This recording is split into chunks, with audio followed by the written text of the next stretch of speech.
بسم اللہ الرحمن الرحیم الحمدللہ الذی جعلنا من المتمسکین بولایت امیر المؤمنین اللہم ایاک نعبد و ایاک نستعین الصلاۃ والسلام لتحیت والاکرام علی اشرف الانبیاء والمرسلین وأولادہ الطیبین الطاہرین المعصومین ثم الصلاۃ والسلام علی الصدیقۃ المبارکہ الراضیۃ المرضیہ عالمۃ غیر معلمہ بنت القلم والنون وسر بین القاف والنون ودلیل ارادت کن فیکون وکتاب المکنون آیت اللہ العظمی وزوجت آیت اللہ الکبریٰ محافظۃ النبوہ وناشرۃ الولایہ ام الکتاب ام القرآن ام الانوار ام الائمہ ام المعصومین ام العلوم ام الہدی ام الحسن ام الحسین ام المحسن ام العباس و ام ابیہا السیدہ فاطمہ الزہرا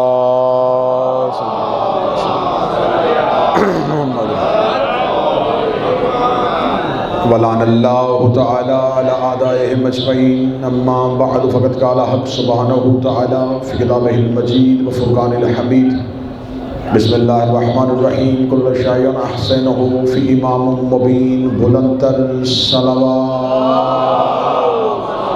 صلی اللہ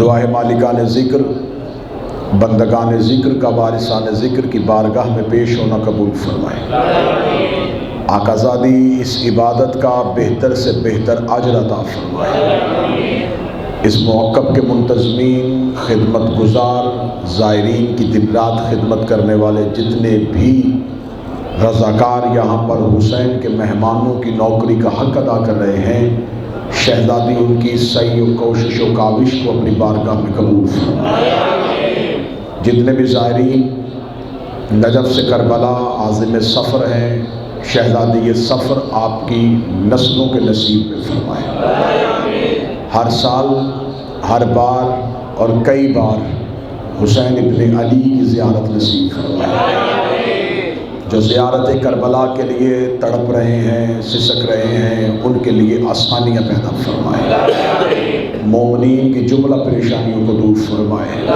برادر ذی وقار جناب محمد علی ان کے رفقائے کار کی محنت سیدہ اپنی بارگاہ میں قبول فرمائے دعاؤں کو قبولیت تک پہنچائیں جتنی ممکن ہو سکے اتنی بلند صلوات علامت فرمائے اللہ صلی اللہ محمد والے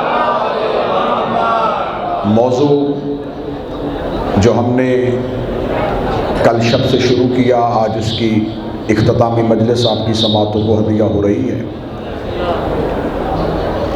موضوع ہے کہ حسین کی سوچ اور حسین کا نظریہ اور حسین کی فکر کیا تھی پہلی گفتگو بھی اسی پہ ہوئی آج دن کی گفتگو بھی اسی پہ ہوئی اور آج اس لمحے مجھے گفتگو میں اپنے موضوع کو بھی نبھانا ہے اور آج شب شہادت ہے امام ہشتم کی تو گفتگو سرکار حضرت علی بن موسیٰ رضا پہ بھی ہونی ہے اللہم صلی علی محمد ہر دور کی خلافت نے ہر دور کی امامت سے ٹکرانے کی کوشش کی خلافت ختم ہو گئی امامت آج بھی زندہ ہے یہ نظریہ خلافت کہاں سے آیا تھا یہ بعد از رسول دیکھیں لفظ خلیفہ اور لفظ امام دونوں ہی میں زمین آسمان کا فرق ہے خلیفہ خلافہ یہ پیچھے چلنے والے کو کہتے ہیں جو پیچھے آئے وہ خلیفہ جو آگے ہو وہ امام مذہب اسلام میں دو ہی نظریات ہیں ایک نظریہ خلافت ہے ایک نظریہ امامت ہمیں فخر ہے کہ ہم نظریہ امامت کے پیروکار۔ نظریہ خلافت سے ہمارا تعلق نہیں، ہم مانتے ہیں خلافت کو لیکن خلافت الہیہ کو مانتے ہیں۔ ہم الوہیت کی خلافت کو مانتے ہیں کہ جو اللہ نے خلافت قرآن میں کہی۔ امیر المومنین ارشاد فرماتے ہیں جو مجھے چوتھا خلیفہ نہ مانے اس پر خدا کی لعنت ہو۔ آپ خاموش ہوئے، علی نے جملے کی وضاحت بھی کی۔ علی نے فرمایا پہلی خلافت آدم کی، دوسری داؤد کی، تیسری ہارون کی، چوتھی علی۔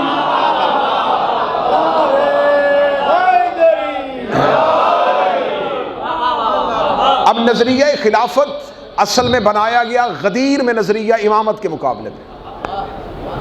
رسول نے غدیر میں واضح طور پہ اپنے بعد منشور اسلامی کا اعلان علی کی ولایت میں بند کر دیا تھا، اور ولایت علی کو واجب، اوجب، مستحب کی بحث سے نکال کے ضرورت دین میں شامل کر دیا تھا،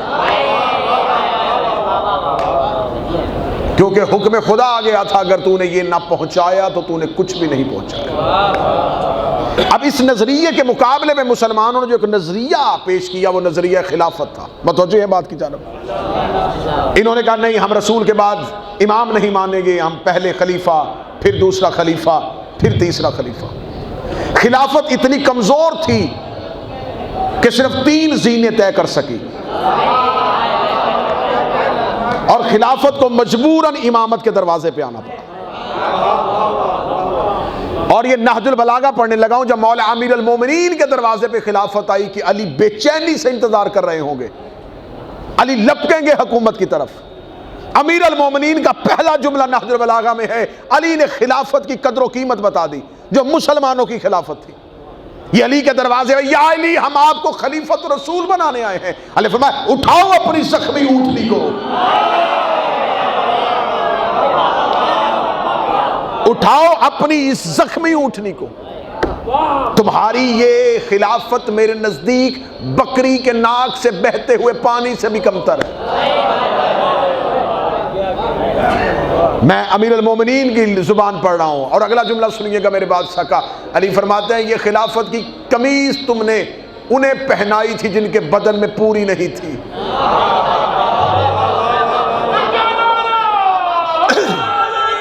یار تمہید میں میرا ساتھ دیجیے کیونکہ اختتامی مجلس ہے۔ خلافت علی کے دروازے پہ آ گئی، امامت سے بھیک مانگی گئی کہ امام خلافت کو قبول کر رہے ہیں۔ امیر المومنین نے امامت کا سہارا لیا، مسلمانوں کے پاس خلافت صرف 3 زینیں طے کر سکی اور امامت کے دروازے پہ آ گئی۔ یہاں سے شیعت کا پہلا امام شروع ہوا، پھر انہوں نے کہا نہیں، پھر انہوں نے علی سے امامت نہیں خلافت کو چھین کے کہا اب ہم اپنی مرضی کے خاندانوں میں خلافت کو منتقل کریں گے۔ انہوں نے مختلف ادوار گزارے۔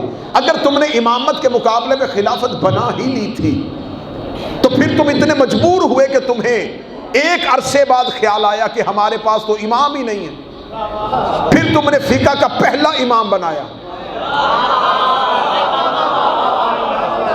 یہ امام کون سا بنایا؟ ابو حنیفہ، نام اس کا نعمان بن ثابت تھا۔ یہ کب بنایا؟ خلافت والوں نے اپنا پہلا امام تب بنایا جب امامت میں ہمارا چھٹا امام آ چکا تھا۔ تمہید میری نوجوان نسل ذہن میں رکھنا، ہمارے ہاں امامت 6 زینیں طے کر چکی تھی اور انہوں نے اپنا فقہ کا پہلا امام بنایا کہ اب یہ جو فتویٰ دے گا ہم اس پہ عمل کریں گے۔ اب ہمیں مسلمان آنکھوں میں آنکھیں ڈال کے بتائے اگر امامت کی ضرورت مذہب پہ نہیں تو جب تم نے پہلا امام بنایا تو ہمارا چھٹے امام کا دور تھا، ہم 5 امامتوں کے دور دیکھ چکے تھے اور تمہارا پہلا امام بنا۔ اب تم نے حدیث لکھ دی کہ جو امام کو نہیں ماننے گا وہ جہلیت کی موت مرا، تو اس سے پہلے جتنے بھی مرے تھے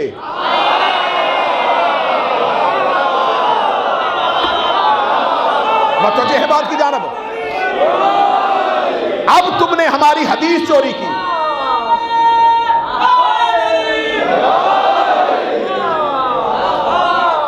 بالکل درس والی مجلس سنا رہا ہوں تاکہ ذہنوں میں آپ کے ایک تعمیراتی گفتگو ہو۔ اب جب تم نے کہا کہ یہ ہمارا پہلا امام ہے اور تم نے ہماری حدیث چوری کی کہ جس نے اپنے وقت کے امام کو نہیں پہچانا اور وہ مر گیا تو وہ جاہلیت کی موت مرا، تو تمہارا پہلا امام تو آیا ہمارے چھٹے امام کے دور میں۔ اس سے پہلے جتنے لوگ تھے وہ کس امام کی پیروی کرتے تھے؟ اور جب تمہارا پہلا امام آیا، نبی کو دنیا سے گئے ہوئے لگ بھگ 100 برس بیت گئے تھے، انہیں کیا پتا کہ نبی نماز کیسے پڑھتے تھے؟ اب ایک نظریہ تو امامت کے مقابلے میں بنایا لیکن کمزور بڑا تھا۔ فارسی میں ایک کہاوت ہے کہ اگر کسی عمارت، کسی دیوار کی پہلی اینٹ ہی ٹیڑھی ہو جائے تو دیوار ثریا تک بھی چلی جائے تو وہ ٹیڑھی ہی رہے گی۔ خلافت کی ہاں پہلی اینٹ ہی ٹیڑھی ہے، کیوں؟ جلدی میں رکھی گئی نا، تیزی میں رکھی گئی۔ اب جتنے مرضی مضبوط خلیفہ لے کے آئے، اب اپنے نوجوانوں کو بڑی محنت کے ساتھ اور بڑی مہارت کے ساتھ میں اپنے جس امام کی آج شب ہے اس کے دروازے پہ لے کے آنے لگا۔ اب ہماری فقہ جو ہے، ہمارا مذہب جو ہے، ہم مانتے اللہ کو ہیں، کلمہ محمد رسول اللہ کا پڑھتے ہیں اور ولایت امیر المومنین کے قائل ہیں، ماتم حسین کرتے ہیں، لیکن ہم فقہ محمدیہ نہیں، علویہ نہیں، حسنیہ نہیں، حسینیہ نہیں، جعفریہ ہیں۔ اب آپ میری نوجوان بچے مجھ سے سوال کریں کہ ہم جعفریہ کیوں ہیں؟ کیونکہ 5 امامتوں کے دور میں جب یہ چھٹے امام کا دور آیا، ادھر مقابلے میں جھوٹے امام بننے شروع ہوئے، ایک جھوٹا نظام امام کے مقابلے پہ فقہ کا رائج ہونے لگا، اور یہ دور اتنا روشن دور تھا کہ اس دور میں بنی امیہ سے اقتدار بنی عباس کو منتقل ہو رہا تھا۔ بنی امیہ دنیا سے جا چکے تھے اور بنی عباس کا پہلا بادشاہ منصور عباسی تخت پہ بیٹھ چکا تھا۔ بنی امیہ اور بنی عباس آپس میں حکومت کے لیے لڑ رہے تھے، یہ حکومت کے لیے لڑ رہے تھے، امام کو موقع مل گیا، امام نے بساط علم بچھا دی، اور امام نے اتنی تیزی سے علمی کام کیا، اتنی تیزی سے علمی کام کیا کہ امام کی یونیورسٹی سے جو پہلے سٹوڈنٹس امام کی یونیورسٹی اور امام کے اس کیمپس سے نکلے ان کی تعداد 40,000 تھی۔ اور امام نے کہا اگر تم نے مجھ سے پڑھ لیا ہے تو وہ پڑھنے والے کون تھے؟ وہ کوئی عام لوگ نہیں، جابر بن حیان اٹھ رہا تھا، علم کیمیا کے ماہر اٹھ رہے تھے، علم ریاضیات لے کے جا رہے تھے، علم فزکس لے کے جا رہے تھے، اور امام نے انہیں کہا کہ اب اپنے گھروں کو نہ جانا، پھیل جاؤ دنیا میں، جا کے جو میں نے تمہیں سکھایا ہے لوگوں کو بتاؤ۔ وہ جب جا کے جنگلوں، صحراؤں میں، بستیوں میں، وادیوں کو لوگوں کو جا کے علم کی باتیں بتاتے، وہ لوگ حیران ہو کے کہتے ہم نے تو اتنی علم کی باتیں نہیں سنی، کس سے سن کے آئے ہو؟ وہ کہتے کالا صادق، ایک سچے نے کہا ہے۔ اب فقہ جعفریہ پھیل رہی ہے، یہ تمہاری شیعت کی ابتدائیہ پڑھ رہا ہوں، تمہارے مذہب کا وجود 5 اماموں کے دور میں امامت کو محصور رکھا گیا، امامت کو محدود رکھا گیا، امت کو امام سے دور کیا۔ چھٹے امام کا دور آیا، امام نے شیعت کو مضبوط کر دیا، مذہب اہل بیت کو مضبوط کر دیا۔ چھٹے امام نے اپنے بہت جلدی کے دور میں بہت زیادہ کام کر دیا۔ اب اس امام کے بعد جب 7ویں شہنشاہ کا دور آ گیا، اب حکومت اور خلافت گھبرا گئی، اب بنی عباس کی حکومت قائم ہو چکی تھی، اقتدار جم چکا تھا۔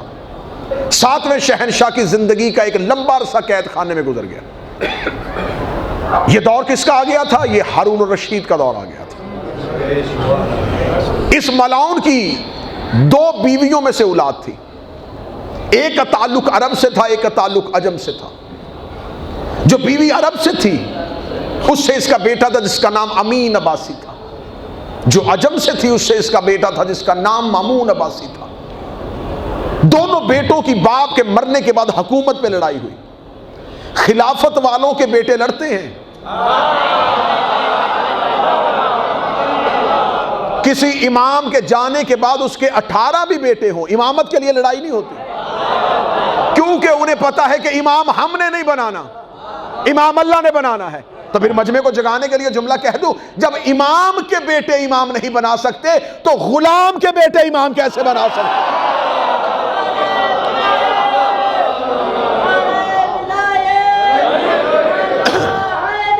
یار گفتگو سمجھ میں آ رہی ہے یا نہیں آ رہی ہے؟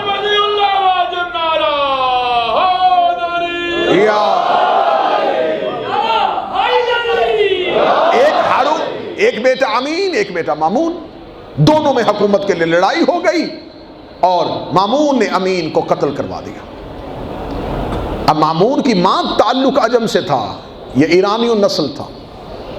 اس نے کہا کہ اس سے پہلے کہ عرب والے بغاوت کریں کہ ایک اجمی نے ایک عربی کو قتل کر دیا، تو اس نے ایک ڈھونگ رچایا کہ میں نے بھائی کو حکومت کے لیے قتل نہیں کیا کیونکہ یہ اہل بیت سے نفرت کرتا تھا اور میں اہل بیت کا دیوانہ ہوں۔ اس نے اہل بیت کی محبت کا بھیس بدلا، روپ دھارا، تاکہ اہل بیت کی محبت کے تحفظ میں عربوں کی بغاوت سے بچ جاؤں، اور فوراً ایک قاصد مدینے روانہ کیا اور امام علی ابن موسیٰ رضا سے کہا کہ میں آپ کو ولی عہدی دینا چاہتا ہوں۔ جب امام نے ولی عہدی کو قبول کیا تو امام ہی کے ایک صحابی نے کہا کہ اے فرزند رسول، ایک ظالم اور فاسق کی ولی عہدی آپ قبول کر رہے ہیں۔ امام نے وہیں پہ قرآن کی آیت پڑھی کہ اگر یوسف عزیز مصر کا ولی عہد ہو سکتا ہے، مولانا فرمایا یہ حکومت ان کا حق ہی نہیں، یہ غاصب ہے۔ امام نے فرمایا میں اس سے ولی عہدی نہیں لے رہا، حقدار اپنے حق کی طرف جا رہا ہے۔ اب یہاں سے مضمون شروع ہو چکا، تمہید میں سنا چکا۔ اب اس کے ذہن میں کہیں ایک ڈر بھی تھا کہ میں نے عربوں کی بغاوت سے بچنے کے لیے امام کو ولی عہدی تو دے دی، کہیں امامت مضبوط نہ ہو جائے۔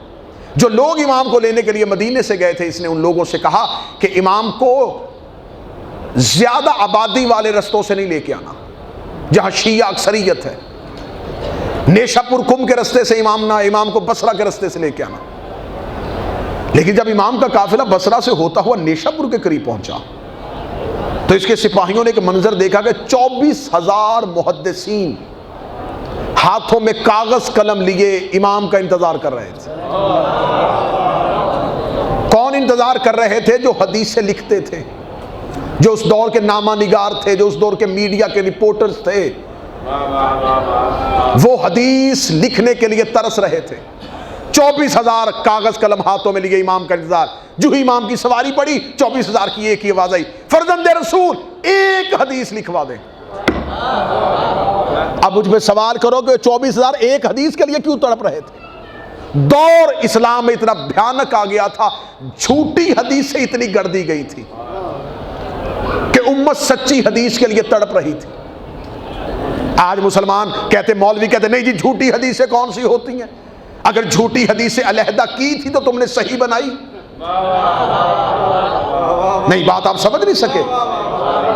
امام بخاری نے جب اپنی حدیثیں اکٹھی کر کے کہا کہ یہ صحیح ہیں تو اس کا مطلب کچھ جھوٹی تھی۔ مسلم نے صحیح بنائی ہے تو کچھ جھوٹی تھی۔ ہمارے پاس کوئی صحیح نہج البلاغہ اور کوئی غلط نہج البلاغہ نہیں، ہمارے پاس کوئی صحیح کافی اور کوئی غلط کافی نہیں۔ اب انہوں نے حدیث سے اتنی جھوٹی گڑ دی گئی تھی، اتنی وضع حدیث کا فتنہ ایک علیحدہ چیپٹر ہے کہ کس کس امام کے دور میں کتنی کتنی حدیثیں، کہ کوئی غلط حدیث لے کے آتا اور ایک پلڑے میں حدیث رکھی جاتی، دوسرے میں سونا رکھا جاتا۔ جھوٹی حدیثیں سونے کے عوض بیچی جاتی تھی۔ ایک ایسا دور بھی آیا تھا، بچے اس بات پہ مسکرائیں گے لیکن یہ مذہب کی حقیقت ہے، لوگوں کے گھر میں پیسہ ختم ہو گیا تھا تو یہ پیسے کی جگہ پہ حدیث سے لے جا کے ترازو پہ تول کے سبزی خریدا کرتے تھے۔ گھر کی سبزی کے لیے گھر سے حدیثیں لکھنی، دکان پہ جا کے کہنا میرے پاس اتنی حدیثیں ہیں، مجھے آج کے دن کے لیے سبزی دے دو۔ یہ دور اسلام نے دیکھا ہے۔ اتنی جھوٹی حدیثوں میں ہمیں کہہ رہے ہو اس میں سے علی دکھاؤ۔ علی دیکھنا ہے تو قرآن سے دیکھ۔ اب میرے مولا کے لیے 24,000 ہاتھوں پہ کاغذ قلم، فرزند رسول لکھوائیے، فرزند رسول لکھوائیے۔ کمال، پہلا ہی کام میرے شہنشاہ کا، جو 8ویں امام کے نوکر بیٹھے سر اٹھانا۔ اب امام کو پتا چل گیا کہ ایک لمبی مدت کے بعد امت حدیث لینے آئی ہے۔ امام نے حدیث بھی اب وہ دینی ہے کہ پچھلا اتنا لمبا عرصہ اس ایک حدیث میں ہی پورا کر دو۔ وہ سفر ہی سارے کا سارا عبور کر دوں. چلے میں خطابت کا جملہ آ گیا ہے تو میں جملہ وہ بھی دے دیتا ہوں. 24,000 ہاتھوں میں کاغذ قلم لے کے کھڑے تھے. کر رسول مانگ رہے تھے اور یہ دے نہیں رہے تھے. آج انہی کی نسلیں ہاتھوں میں کاغذ قلم لے کے کہتی فرزند رسول لکھوائیے. جس سواری پہ میرے 8ویں شہنشاہ بیٹھے تھے اس سواری پہ اس اماری تھی, اس کے چاروں طرف قیمتی پردے لٹکائے ہوئے تھے. امام اس کے اندر بیٹھے تھے. جب سواری کے پیچھے دوڑے فرزند رسول لکھوائیے, رسول کا واسطہ لکھوائیے, ایک حدیث لکھوا دیجئے, مولا کو یہ ایک حدیث دے دیجئے. امام نے اماری کا پردہ اٹھایا. پردہ اٹھا کے امام نے رخ امامت کو باہر کیا. مدت کے بعد امت نے حقیقی امام کے چہرے کی تلاوت کی.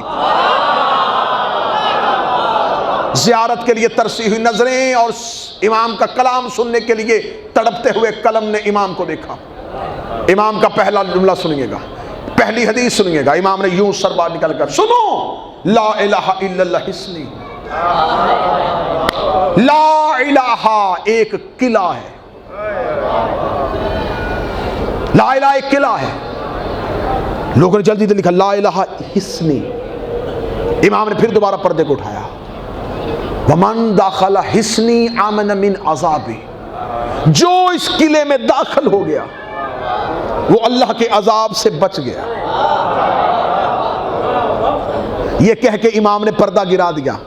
صرف اتنی حدیث لکھی گئی, لا الہ ایک قلعہ ہے, جو اس میں داخل ہو گیا وہ عذاب سے بچ گیا. لکھنے کے بعد محدث نے قلم اٹھایا. حدیث تشنا تھی. کیوں تشنا تھی سنو مجھ سے. امام نے یہ نہیں کہا لا الہ ایک گھر ہے, لا الہ ایک عمارت ہے. امام نے قلعہ ہے. گھر کے دروازے کا پتہ چل جاتا ہے. بولو جو امام کے نوکر بیٹھے ہو, میں 8واں امام پڑھ رہا ہوں تمہارے سامنے. گھر کا دروازہ پتہ چل جاتا ہے.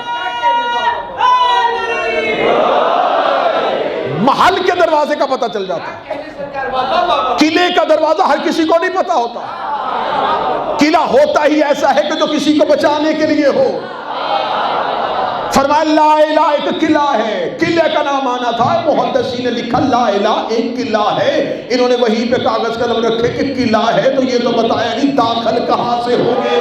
کہا کہ جو اس میں داخل ہو گیا وہ اللہ کے عذاب سے بچ گیا. امام نے دوبارہ اماری کا پردہ اٹھایا. امام نے اپنے دونوں سینے, اپنے دونوں گھٹنے اپنی سواری کے سینے پہ رکھے اور امام نے سواری کو منبر بنا کے کہا اس قلعے میں داخل ہونے کی کچھ شرطیں ہیں. کہہ کے پھر پردہ گرا دیا. انہوں نے کہا کیسے داخل ہوں گے؟ زہد سے, تقوی سے, عبادت سے, متقی بن کے, نمازوں سے, روزے سے کیسے داخل ہوں گے؟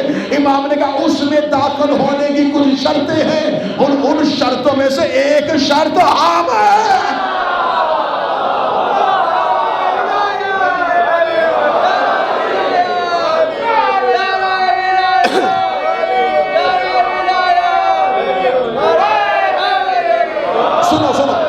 نعرے بے شک کم لگانا لیکن جلدی جلدی گفتگو سنو. امام نے فرمایا اس قلعے میں داخل ہونے کوئی شرط اور اس میں ایک شرط ہوں. میں شرط ہوں, میرا باپ شرط ہے, میرا دادا علی شرط ہے. اب جملہ کہہ دوں اگر جگر سنبھالیں. علی ولی اللہ لا الہ کی شرط ہے. نہیں نہیں نہیں نہیں نہیں اس معیار پہ آؤ جہاں لے کے جانا چاہتا ہوں. اب مجھ سے پوچھو شرط کسے کہتے ہیں؟ نماز عبادت ہے, وضو شرط ہے,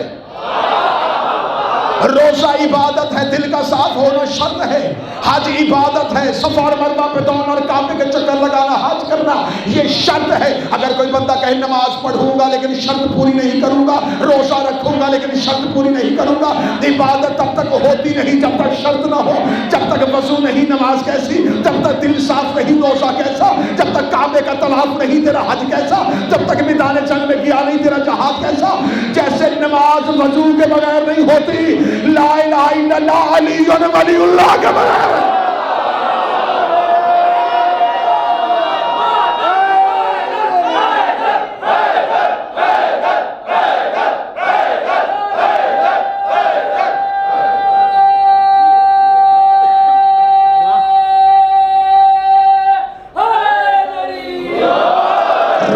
جملہ تو میری زبان کی نوک پہ تھا. نہ میں نے کبھی مجمع کا وقت ضائع کیا ہے اور نہ میں نے کبھی ممبر سے اپنا وقت ضائع کیا ہے. میں اس بحث میں جانا نہیں چاہتا. آتا کہ علی ولی اللہ واجب ہے، مستحب ہے، باطل ہے، اشکال ہے، علی میں سے کسی میں نہیں آتا. علی واجب اوجب نہیں، علی دین کی شرط ہے.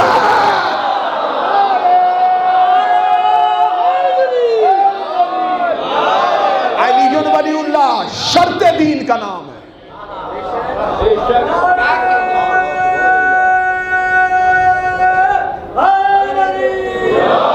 پوری ذمہ داری سے اگلا جملہ کہنے لگا ہوں، پوری ذمہ داری سے. جیسا کوئی چیز نہیں ہے ہمارے رنگ میں، مگر ہاتھ میں شمشیر نہیں ہے. اور دریا پہ کہا شیر نے اے ساتھ کے بچے یہ لہر تیرے باپ کی جانی. ہاتھ بلند کر کے نعرہ حیدری. بات آگے بڑھائیں سرکار. کبھی بھی زندگی میں کبھی بھی یہ سوچنا ہی نہ کہ امام کسی ایک موضوع پہ دو مختلف حدیثیں کہیں. ایسا شاید ہو نہیں سکتا. امام ہمیشہ، اور یہ نہیں صرف ایک امام، اگر کسی ایک امام نے ایک حدیث کہی تو اگلا امام بھی اس حدیث کی تائید کرے گا. ہو ہی نہیں سکتا کہ امام موضوع بدلے اور حدیث ایک ہو. اب میں تمہیں بتانے لگا امام نے کیا کہا. لا الہ الا اللہ حصنی، لا الہ قلعہ ہے. اس میں داخل ہونے کی کچھ شرطیں، اور ان میں سے ایک شرط میں ہوں.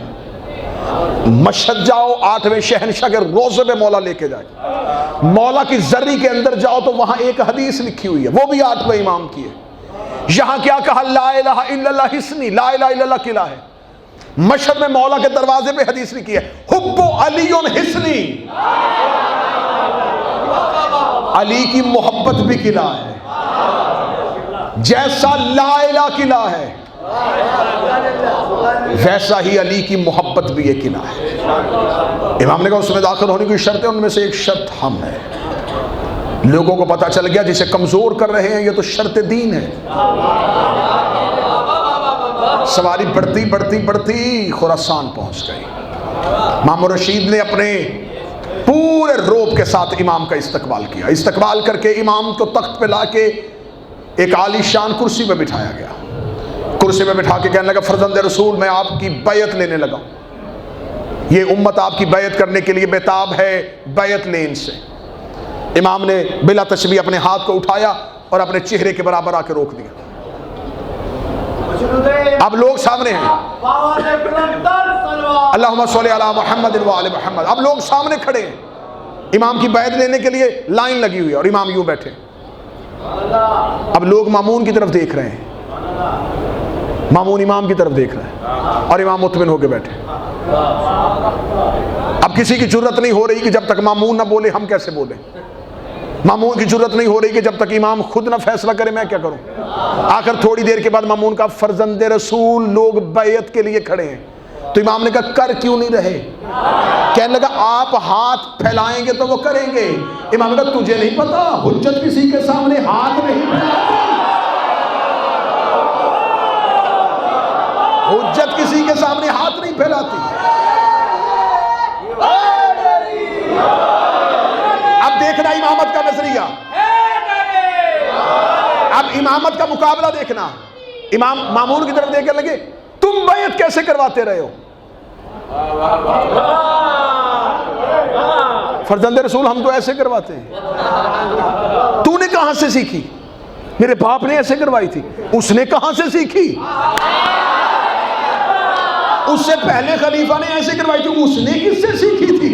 کیا لگا اس سے پچھلے خلیفہ نے ایسے کروائی. اس نے کس سے سیکھی تھی. کیا لگا سقیفہ میں ایسے ہوئی تھی. امام نے کہا تجھ میں ہم میں یہی فرق ہے. سقیفہ میں ایسے ہوئی تھی، غدیر میں ایسے.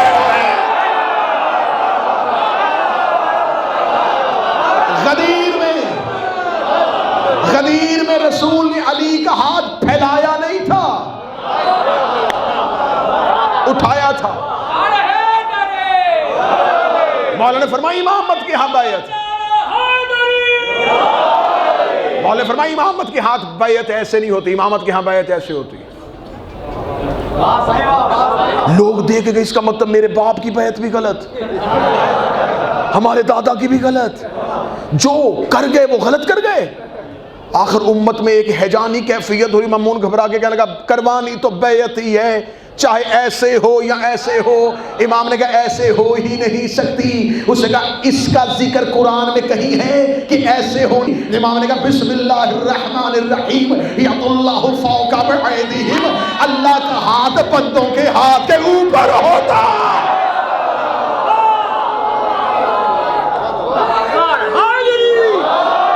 ہم بیعت ایسے نہیں کرواتے, ہم ایسے کرواتے ہیں. امامت کے ہاں بیعت ایسے نہیں ہوتی, ایسے ہوتی ہے. ایک بندہ پورے مجمع سے مجھے 70 کی قیمت ہے لیکن دے ضرور, باقی بے شک چپ ہو جانا. اب پتا چلا کہ علم پہ پنجہ کیوں ہے. بولو جو علی کے نوکر بیٹھے ہو, جو غازی کے مرید بیٹھے ہو, غازی آج بھی 12ویں کی بیعت لے رہا ہے.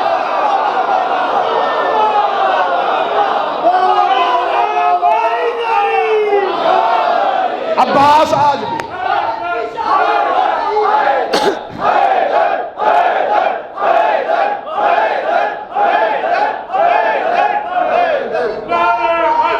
کی شاہی تو نہیں ہے, یہ ہاتھ ہی منکر کی تباہی تو نہیں ہے.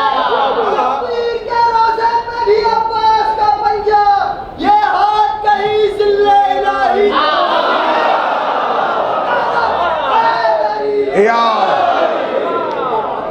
اللہ کا ہاتھ,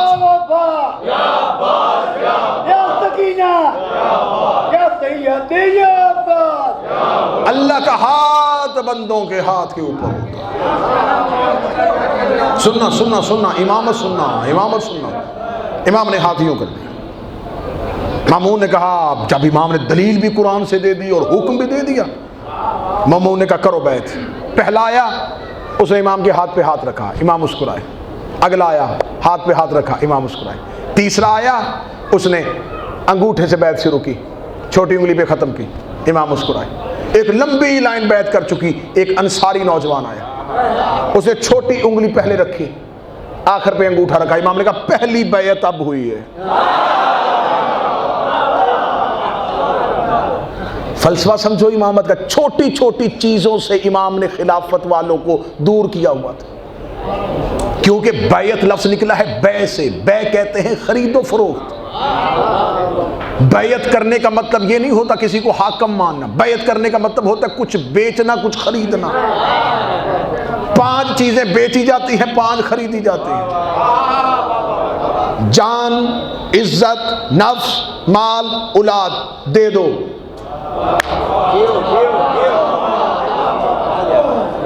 رزق, عزت, بخشش, مغفرت, آخرت لے لو. یہ بیچ وہ سکتا ہے جس کا 5 پہ کنٹرول ہو.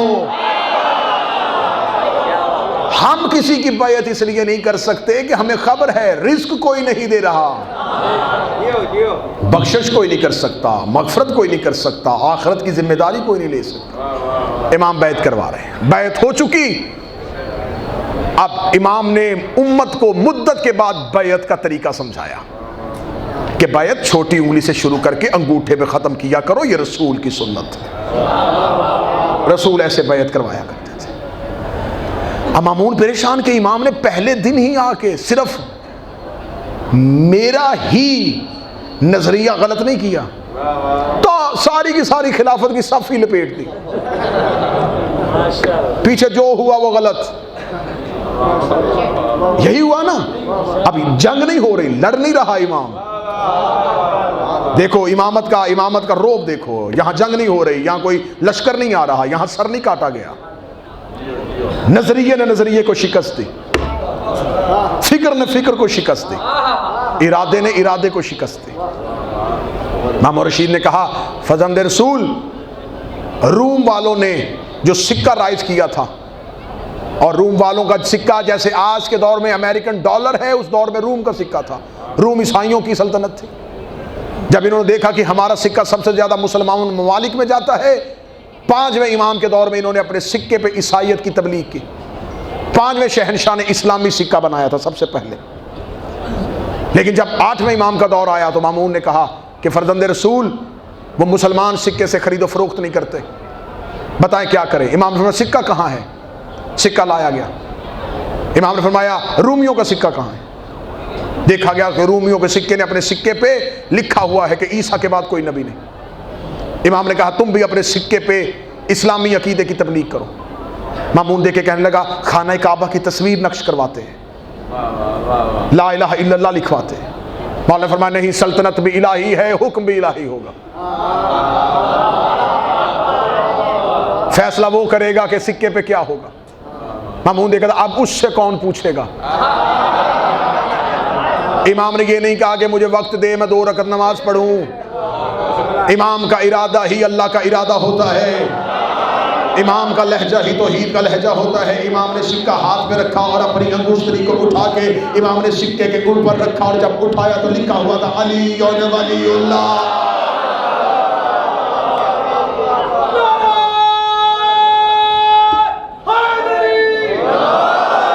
کیونکہ بغض اہل بیت والوں کو دشمنی لا الہ سے نہیں تھی، دشمنی محمد رسول اللہ سے نہیں تھی۔ سکہ پھیل گیا، اس نے حکم امام کے تحت سکہ رائج تو کروا دیا۔ تھوڑے عرصے بعد اس نے کہا کہ اس سکے میں تو ہماری پوری کی پوری خلافت گئی، اس نے سکہ بند کروا دیا۔ مومنین نے اپنے گھروں میں سنبھال کے رکھ لیا۔ مومنین وہ سکہ بازار میں دیتے نہیں تھے کیونکہ قیمت سے زیادہ قیمتی تھا، یہ اپنے پاس محفوظ رکھتے تھے۔ وہ دور تقیے کا دور تھا، بیوی شوہر سے مذہب چھپاتی تھی، ماں باپ اولاد سے مذہب چھپاتے تھے۔ اس دور میں شیعہ اپنی پہچان نام لے کے نہیں کروا سکتے تھے، نام دشمنوں کے نام جیسا رکھ دیتے تھے تاکہ قتل ہونے سے بچ جائیں، رہتے دشمنوں کی آبادی میں تھے تاکہ زندہ رہ سکیں۔ ایک مشکل ترین دور تھا۔ شیعہ اپنی پہچان کے لیے وہ سکہ سنبھال کے اپنے پاس رکھتے، جب کبھی سفر میں جاتے اس سکے کو اپنے بازو پہ باندھ لیتے، کہ پوچھتا یہ کیا ہے، وہ کہتے یہ ہمارا امام زامن ہے۔ مذہب جعفریہ پڑھ رہا ہوں۔ کچھ لوگ تو میرے مولا کو ولی کہتے ہیں، کچھ لوگ تو میرے مولا کو ولی کہتے ہیں، اور کچھ لوگ میرے مولا کو مظہر جلی کہتے ہیں، لیکن جو چلائے انگلیوں پہ نظام شمس و قمر ہمارے عقیدے میں اسے علی کہتے ہیں۔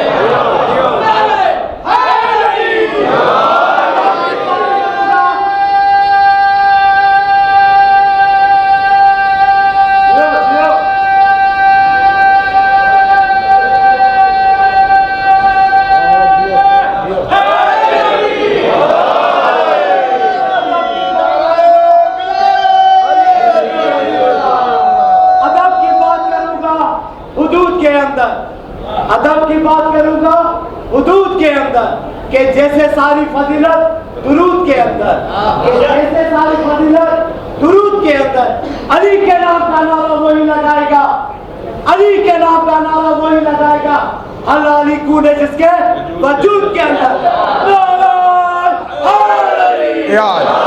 بس گفتگو تمام ہو رہی ہے جی، بس مختصر، کیونکہ اوقات مختصر ہے، مومنین عبادت میں ہیں، سفر میں ہیں، مسافرت میں ہیں۔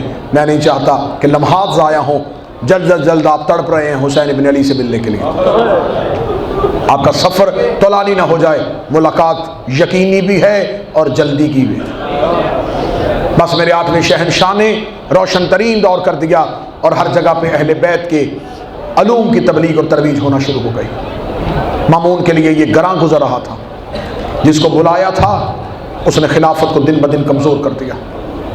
آخر مامون رشید نے امام کو رستے سے ہٹانے کا پورا منصوبہ بنایا۔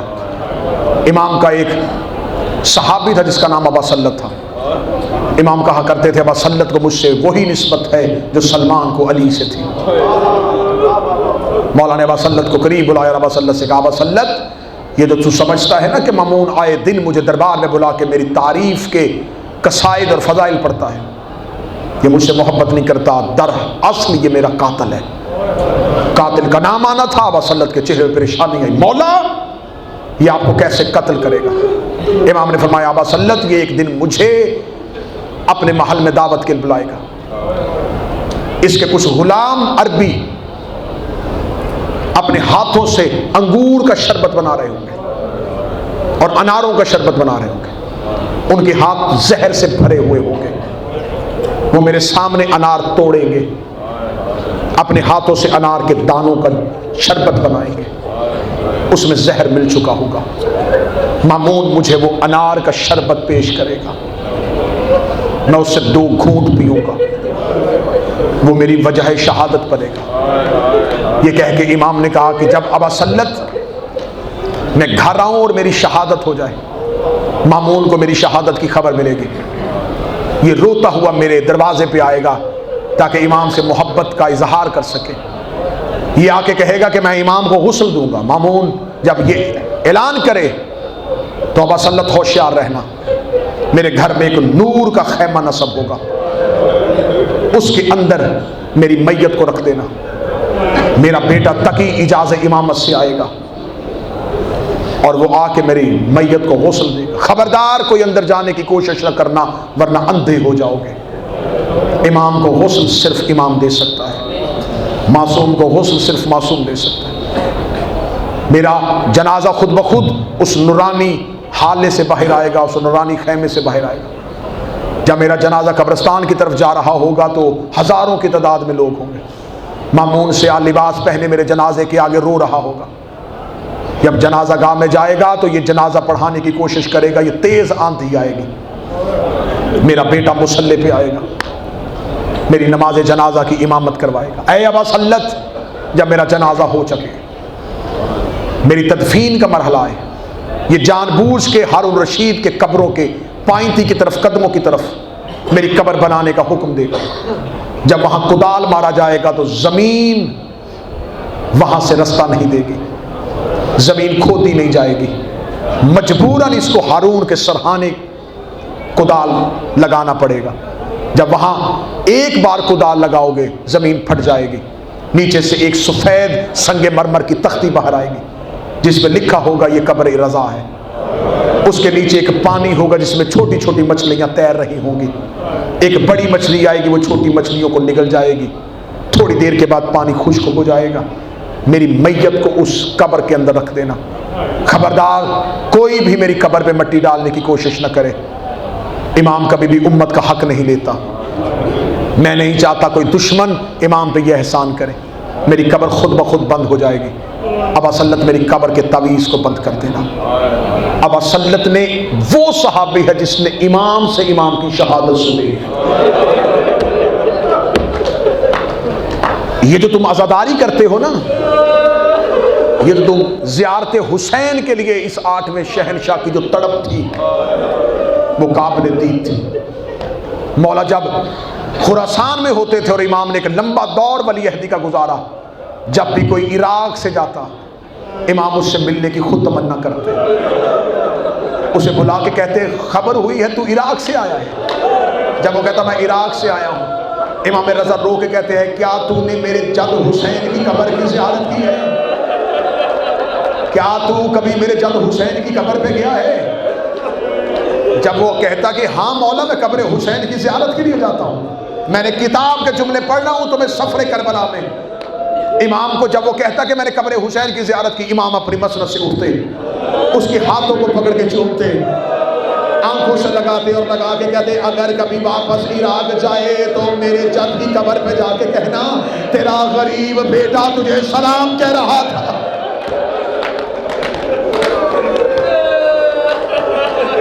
محمد علی بھائی، آج کی مجلس میں آپ کو بتانے لگا ہوں، یہ جو آپ مومنین کے لیے انتظام کرتے ہیں، میرے 8ویں شہنشاہ کی سنت ہے عزاداروں کے لیے قالین بچھانا. مولا جب اپنے گھر میں مجلس کرواتے تو مولا خود قالین بچھاتے. غلام آگے بڑھ کے مولا سے کہتے مولا یہ کام ہم کرے، کہتے نا مجھے خدمت کرنے دو حسین کے عزاداروں کی. مولا قالین بچھاتے. اور یہ سنت امام رضا ہے. کوشش کرنا آج کے بعد مولا مجلس میں بیٹھنے سے پہلے بھی اس جگہ کو چومتے، مجلس سے اٹھتے ہوئے بھی جس جگہ میں مجلس ہو رہی ہوتی اس قالین کو ہاتھ لگا کے چہرے پہ لگاتے. لوگ پوچھتے مولا یہ کیا ہے؟ فرمایا کاش تمہیں اس جگہ کی اہمیت کا پتہ چل جائے. یہ وہ مقام ہے جہاں ملائکہ اپنے پروں کو مس کر کے چلے جاتے ہیں. ایک دن امام رضا کا رونے کو جی چاہا. امام نے اپنے غلام سے کہا یہ بات مدینے کی ہے. امام نے کہا جاؤ دیبل خزائی کو بلاؤ. دیبل اس دور کا مرثیہ خان تھا، ذاکر حسین تھا. فرمایا دیبل کو بلاؤ.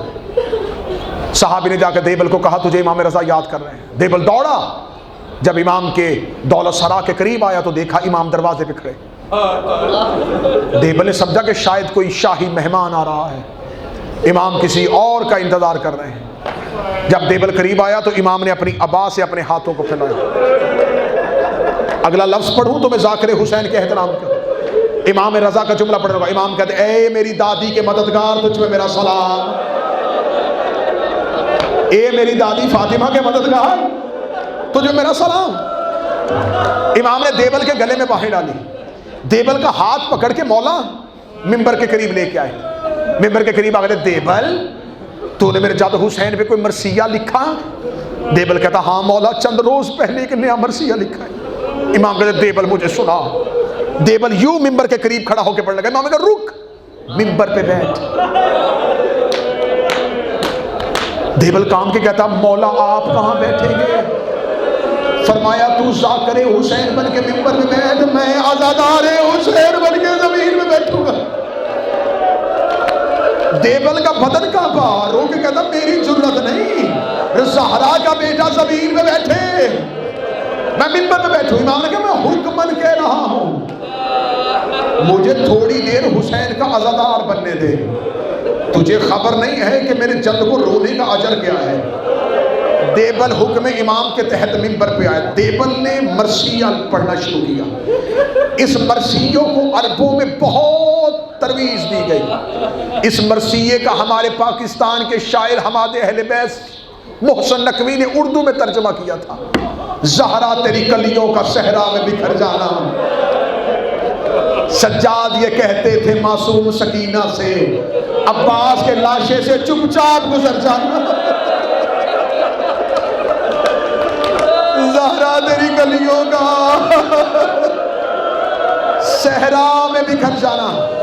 دیبل آیا ممبر ہو تیرے بیٹے حسن پہ جسے مدینے پہ تیروں کے ساتھ استقبال کیا گیا، میرا سلام ہو تیرے بیٹے حسین پہ جسے کربلا کے ریگستان میں 3 دن کا پیاسا مارا گیا، میرا سلام ہو تیرے بیٹے علی زین العابدین کو جس کو شام کی گلیوں میں قیدی کر کے پھرایا گیا، میرا سلام ہو تیرے بیٹے محمد باقر کو جسے کم سنی میں باپ کے ساتھ قید کیا گیا، میرا سلام ہو تیرے بیٹے جعفر صادق پہ جسے مسافرت میں موت آ گئی، میرا سلام ہو تیرے بیٹے موسی کاظم پہ جسے زندان کھا گیا۔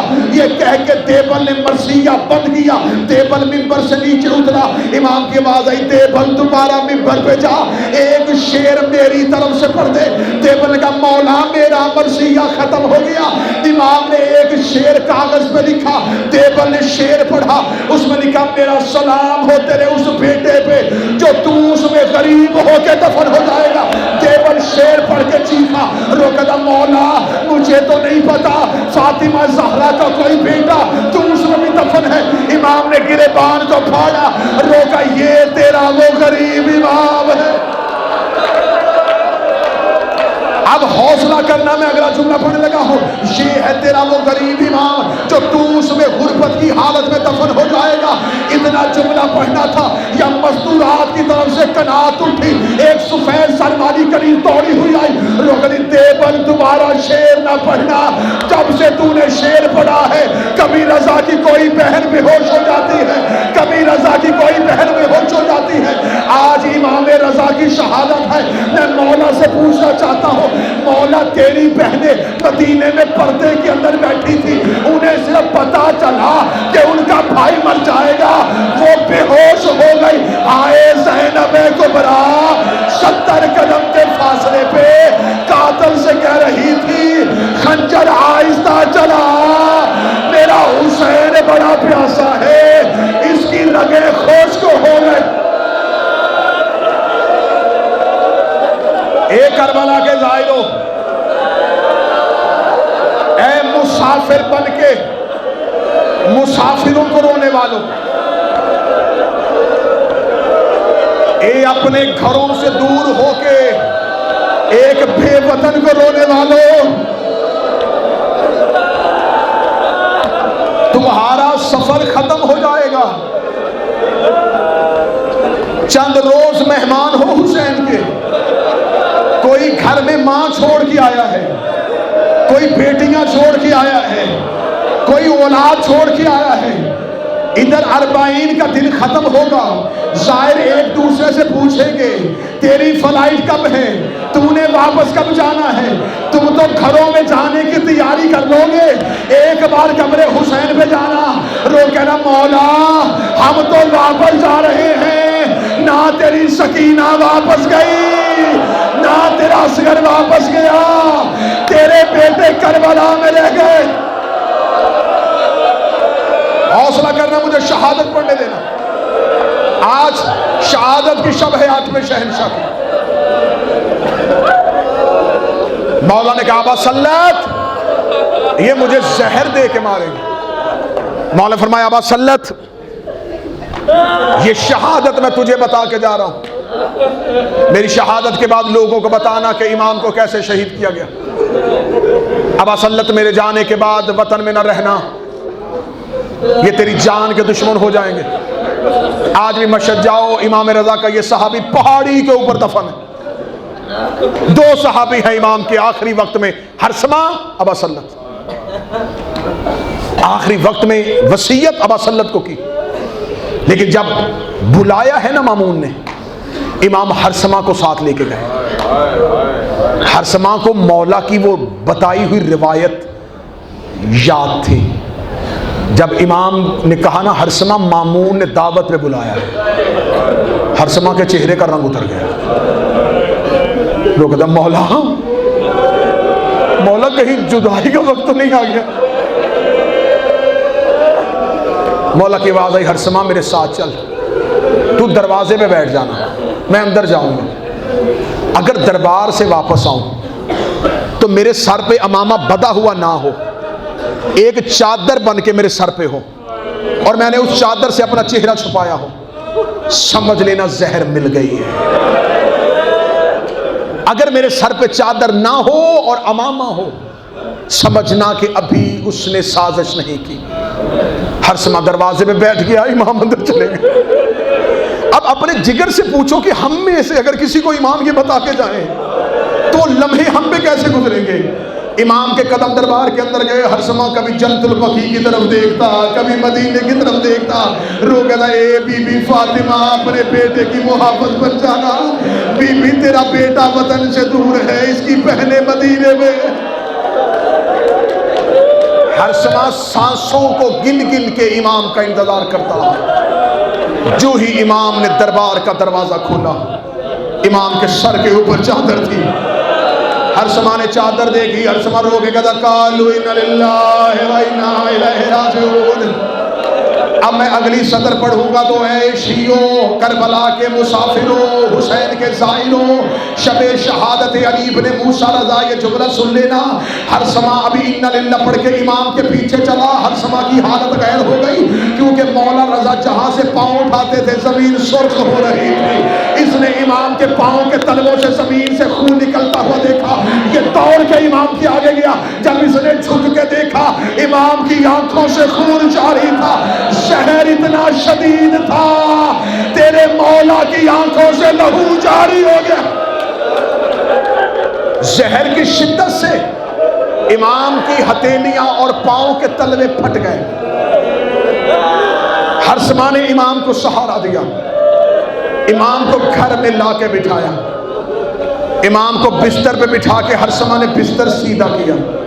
امام کے بعد ہرسمہ جلدی جا، وقت بڑا تھوڑا ہے، ابا سلت کو بلا کے لا. ہرسمہ نے دروازہ کھولا. اور یہ قانون قدرت ہے، جب امام شہید ہو رہا ہوتا ہے کائنات میں تغیرات آتے ہیں. آسمان سے تیز آندھی، تیز بارش، آسمان سے بارش کا آنا، بادلوں کا گرجنا، یہ علامت ہوتی ہے کہ کوئی مظلومیت میں مارا جا رہا ہے.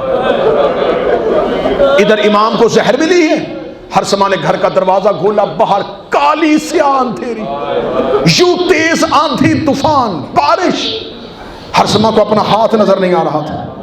ہرسمہ دیواروں کے ساتھ لگتا ہوا دیواروں کو سہارا دیتا دیتا ابا سلت کے گھر گیا. جب یہ ابا سلط کے گھر گیا، ابا سلط نماز شب کی تیاری کر رہے تھے، اس نے کہا ابا سلط مصلی لپیٹ، امام کو زہر مل گئی ہے۔ ابا سلط نے ہر سما کا ہاتھ تھاما، یہ خراسان کی گلیوں میں امام کے گھر کی جانب دوڑ رہے تھے۔ جب یہ امام کے گھر پہنچے، انہوں نے دروازہ کھولا، ابا سلط نے کہا ہر سما کہاں ہے میرے مولا؟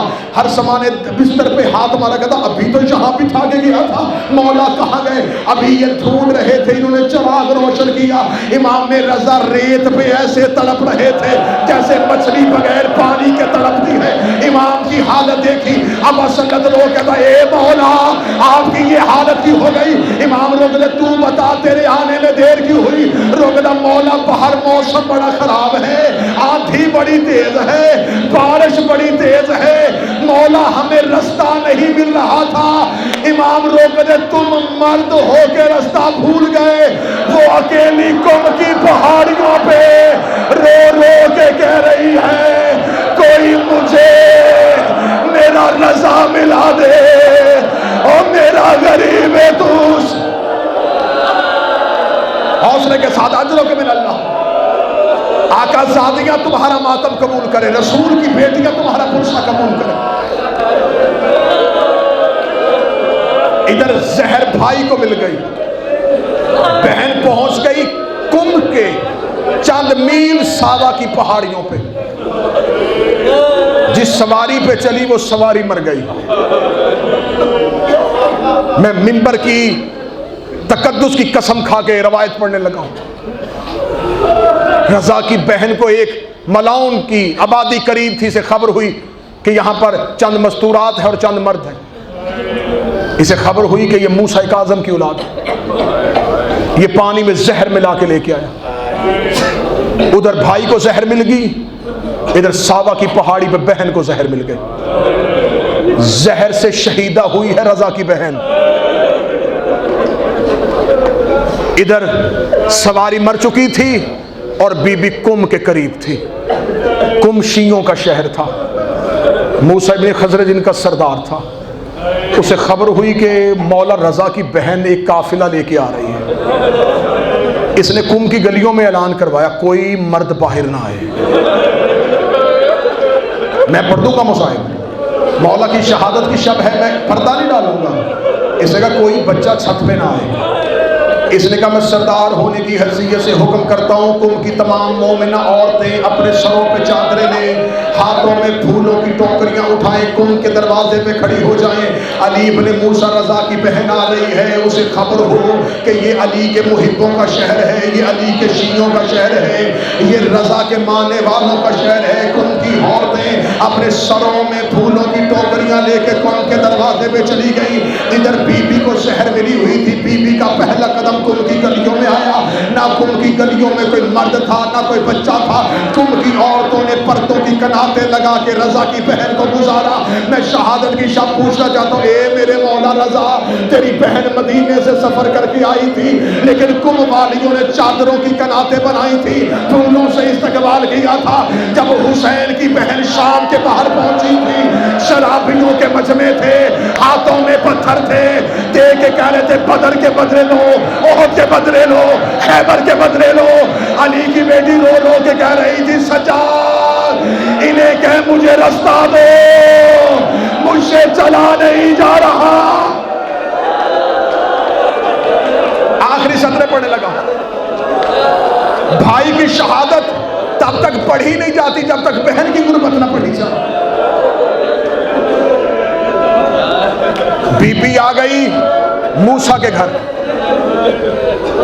اس نے آج بھی قم میں جو زیارت کر کے گواہی دینا، بی بی کے حرم سے چند قدم کے فاصلے میں بیت النور ہے، جہاں 17 دن کا قیام ہے رضا مولا کی بہن کا۔ بی بی اس گھر میں جا کر رک گئی۔ علیحدہ کمرہ شہزادی کے لیے خالی کیا گیا، یہاں بیٹھی ہے موسیٰ کاظم کی بیٹی۔ قم کی عورتیں آتی، بی بی سے ملتی، جو بھی قم کی عورت آتی، شہزادی آپ کی طبیعت کیسی ہے؟ ہمیں خبر ہوئی تھی کہ سفر کی وجہ سے طبیعت تھک گئی ہے۔ وہ بھی رو کہتی میری طبیعت چھوڑو، مجھے بتاؤ تمہارے پاس کوئی رضا کی خبر ہے؟ اپنے گھر جا کے اپنے مردوں سے پوچھنا تمہیں کوئی رضا کی خبر ہو، میرا بھائی رضا کہاں ہے؟ میں اپنے بھائی سے ملنے کے لیے بڑی ترس رہی ہوں، میں نے 14 سال باپے کے بغیر گزارے ہیں، میرا بابا بغداد میں قید تھا، مجھے رضا نے باپ بن کے پالا تھا، میں رضا کا باپ کی طرح پیار کرتی ہوں، کوئی مجھے میرا رضا ملا دے۔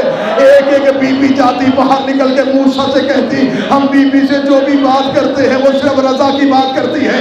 ایک دن ایک مزدور بی بی کے سامنے بیٹھی تھی، بی بی نے کہا تجھے میرے رضا کی کوئی خبر ہے؟ اس کے گود میں چھوٹی سی بچی تھی، وہ اٹھ کے کھڑی کہتی اماں یہ کس رضا کی بات کر رہی ہے؟ اس کی تو نہیں جسے چند دن پہلے زہر مل گئی ہے، شہر کا نام آنا تھا۔ بی بی معصومہ کم تڑپی، رو کہتی کس رضا کو زہر ملی ہے؟